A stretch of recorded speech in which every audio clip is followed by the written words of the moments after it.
চাটখিল উপজেলার মুস্তাননগর এলাকার হালিমাতুস সাদিয়া নামক একটি বেসরকারি মহিলা মাদ্রাসাতে 11 বছরের এক শিক্ষার্থীর শ্লীলতাহানিকে কেন্দ্র করে ঘটে গেছে জনবিস্ফোরণ।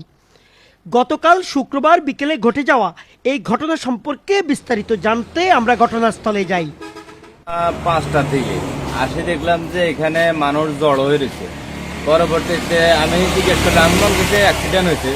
পরবর্তীতে আমি জিজ্ঞেস করলাম, বললো যে এমনি এমনি হুজুরে যে 10 বছরের একটা ছাত্রীরে দর্শন করছে।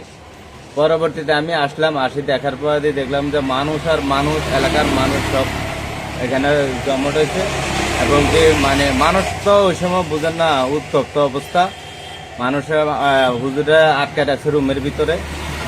এটা নাকি পরবর্তীতে শুনতে পারলাম নাকি এটা তার পরিবারে এই জিনিসটা আরো কয়েকবারও নাকি হয়েছে। তার পরিবার তার মধ্যে এগুলা বিতর্কত যা ঝামেলা হয়েছে।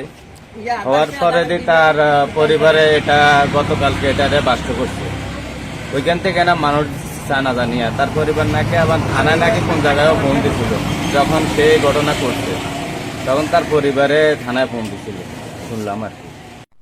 আমরা সেখানকার মানুষদের সাথে কথা বলে জানতে পারি, পাঁচগাঁ ইউনিয়নের এলাকার প্রধান সড়কের মাওলানা সাকাত হোসেন ও তার স্ত্রী একটি বাড়ি ভাড়া নিয়ে কওমি ধারার এই মাদ্রাসাটি পরিচালনা করে আসছেন।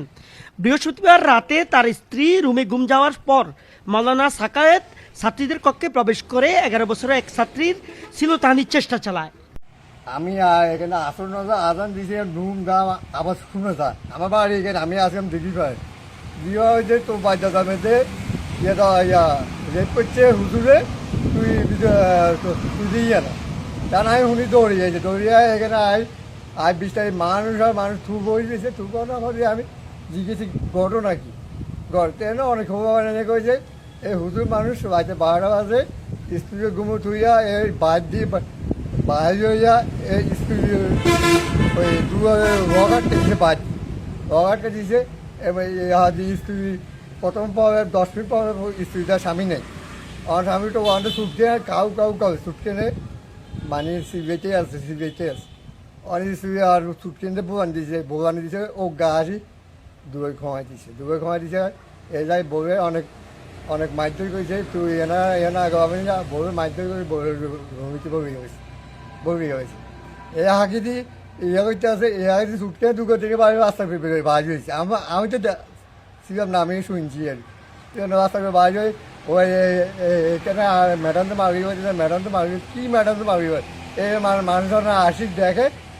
সবাই মাদ্রাসাটা দেওয়ার পরে সবাই ওনাকে ভালো জানতো এবং কি আমরা দৌলতপুরের ভিতরে দেখছি ওনাকে সবাই ভালো জানে।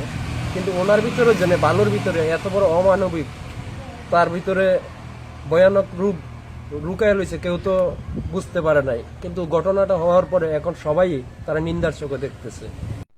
শুক্রবার বিষয়টি জানাজানি হয়ে পড়লে স্থানীয় জনতা উত্তেজিত হয়ে মাদ্রাসাটি ঘিরে ফেলে এবং মাওলানা সাকাওয়াতকে গণদোলাই দেয় এবং এক পর্যায়ে এসে আইনশৃঙ্খলা বাহিনী পরিস্থিতি নিয়ন্ত্রণে এনে সাকাওয়াতকে গ্রেপ্তার করে। স্থানীয়রা আরও বলছেন, প্রাইভেট মাদ্রাসাটি সুনামের সাথেই পরিচালিত হয়ে আসছিল এতদিন। এই হুজুরের লাম্পটের কারণে এই মাদ্রাসাটিই না, পুরো মাদ্রাসা ব্যবস্থাপনার উপরেই কলঙ্কের লাগ দাগিয়ে দিয়েছে। হয়েছে হুজুরের একটা অপকর্মের কারণে 10টা প্রতিষ্ঠানে মানে মান সম্মান ক্ষুণ্ণ। এবং এই প্রতিষ্ঠানটা তিল করে যে গড়াইছে, সে কত পরিশ্রমের বিনিময়ে প্রতিষ্ঠানটা গড়াইছে, অথচ তার একটা অপকর্মের কারণে প্রতিষ্ঠানটাও ধ্বংস। এবং জনগণ, আমরা জনগণ এই যে বাচ্চাদেরকে যে মাদ্রাসায় দিব, কার উপর ভরসা করে দিব বলেন? মানে মাদ্রাসার উপরে মানে যেভাবে চাপ পড়তেছে সবকিছু ভাঙ্গি চুরি এলোমেলো করে ফেলাইতেছে। সর্বশেষ এই শিক্ষার্থীর মা বাদী হয়ে চাটখিল থানায় ওই পরিচালক সাকাওয়াতের বিরুদ্ধে মামলা করেছেন বলে ভারপ্রাপ্ত কর্মকর্তা ফিরোজ আলম চৌধুরী আমাদের নিশ্চিত করেছেন।